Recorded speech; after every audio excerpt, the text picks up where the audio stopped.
¿Cómo se informa un mundo en movimiento sin dejar a nadie atrás? Bueno, en Telesur lo hacemos desde el sur, con compromiso, ética y vocación transformadora.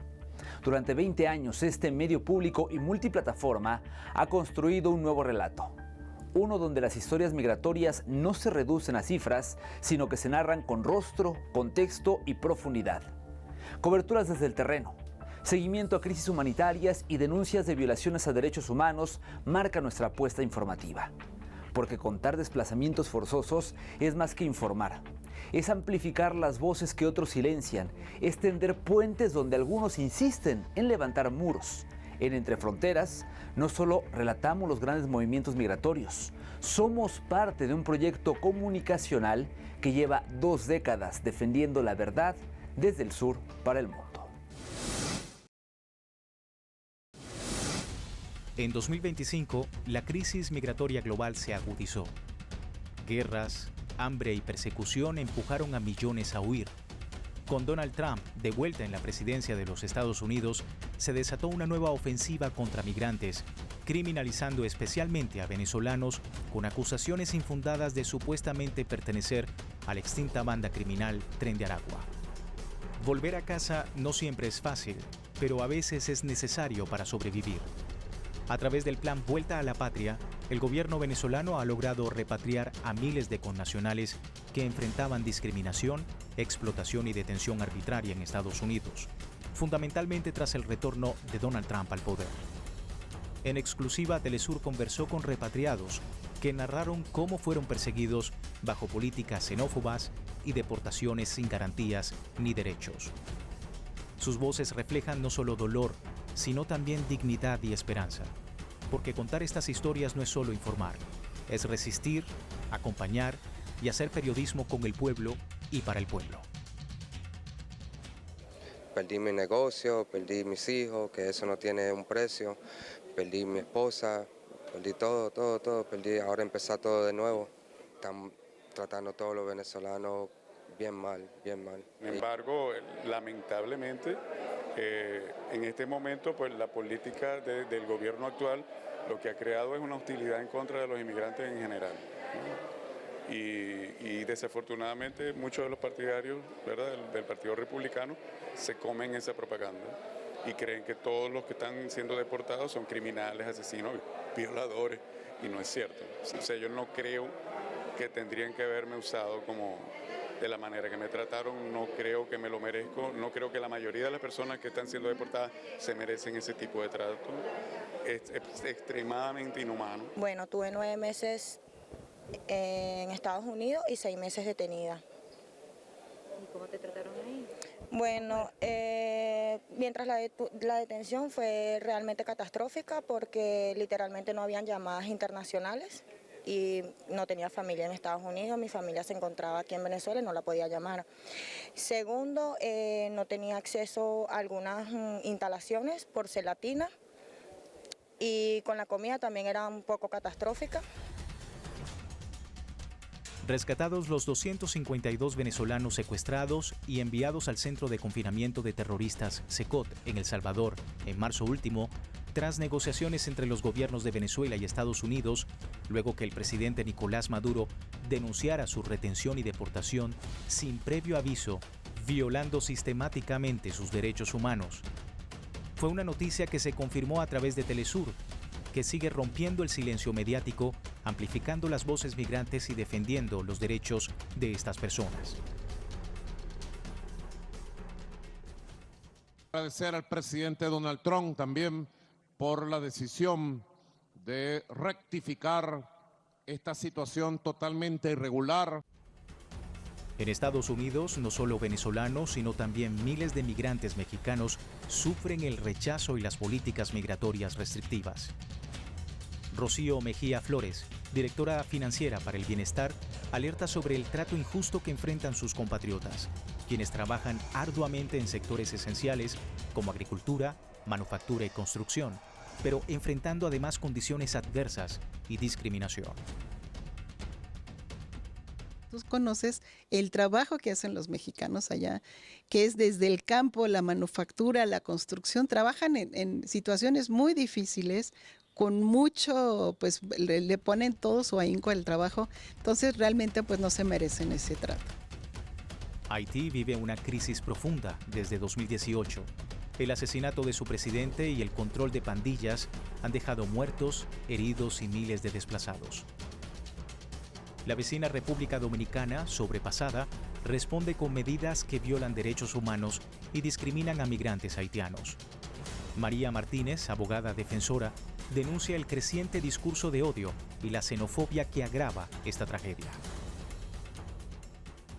El discurso de odio, la xenofobia, hechos por personas de poder, son lo que suenan más a nivel nacional e internacional. Acoso en las redes sociales por personas que son pagadas a través de plataformas digitales o personas que se lucran con colocar discurso de odio a poblaciones vulnerabilizadas o a las personas defensoras como nosotras. Es penoso que el gobierno no haga nada con estas personas que han aumentado esta brecha y violan la realidad de la libertad de expresión. La crisis en Haití sigue sin solución.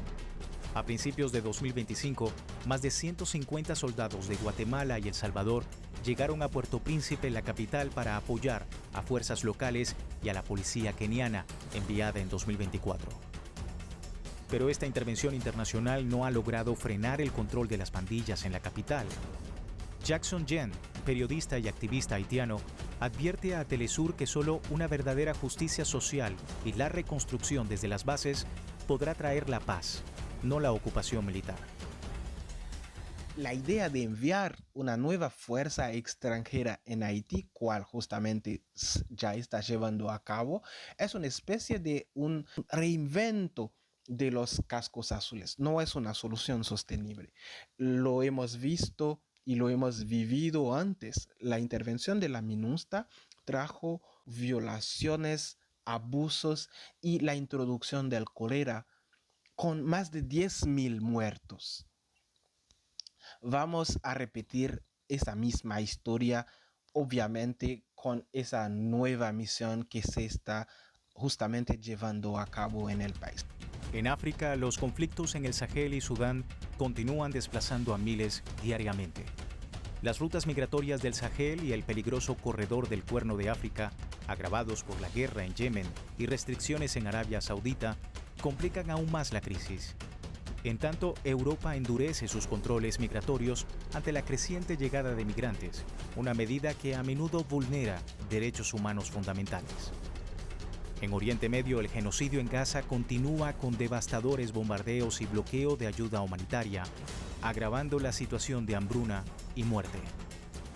A pesar de las denuncias, la comunidad internacional, Naciones Unidas y la Corte Internacional no han tomado acciones contundentes contra Israel. En Entre Fronteras, Telesur ha acompañado a miles de familias afectadas, como la de Abed, que tras perder todo y enfrentar bloqueos, logró refugiarse en México, país que le abrió la puerta y les otorgó asilo. Aquel 7 de octubre de 2023, con las primeras noticias de los ataques israelíes en contra de la población de la Franja de Gaza, llegó también un vuelco en la vida de Shadi Abed, quien así lo narra para las cámaras de Telesur. Me quedé muy preocupado por 2 años por la guerra. No podía dormir. Marcar, escuchar noticias que la bomba está cerca de ellos y está marcando, no contestan ni hablan. Nos platica que su padre, quien ya se encontraba en México, intentó traer a su familia, pero falleció antes de conseguirlo. Así que Shadi continuó la ardua tarea ante las imágenes que recibía de sus seres queridos. Bombardearon todo lo que nosotros tenemos allá, las casas allá, lo que tenemos todo mi familia. Bombardearon todos los documentos, los actas de nacimientos, los pasaportes, todo eso bombardearon. De Gaza a la frontera con Israel, en territorios ocupados, y luego a Jordania, en donde lograron conseguir visas para México. Mis sobrinos están muy afectados, mi mamá está afectada, mi cuñada perdió su familia, está en shock. Entonces es algo muy fuerte lo que está pasando. Luego embarcarse a Turquía y finalmente a México. Llegaron la madrugada del 26 de mayo pasado. 18 miembros de la familia que ahora buscan un hogar en renta y adaptarse a la nueva cultura. La idioma mexicana, hasta quieren conocer las tortillas, tienen que conocer el consomé de la barbacoa. Pero aún no están en condiciones de ser visitados y menos entrevistados. Shadi agradece que cuando menos estén fuera de la guerra. Viva México siempre y Maxik Hora, Palestina libre. El conflicto en Palestina es considerado un crimen de lesa humanidad por la comunidad internacional, con más de 58.000 víctimas fatales. Estados Unidos respalda a Israel en estos ataques que han provocado desplazamiento masivo, una grave crisis alimentaria y casi 1 millón de muertes por inacción. Esta tragedia sin precedentes sigue impactando al mundo y en Telesur seguimos comprometidos en visibilizar esta realidad. En Entre Fronteras se hace un periodismo ético que construye puentes, transforma percepciones y defiende la justicia, porque al final todos compartimos la misma humanidad.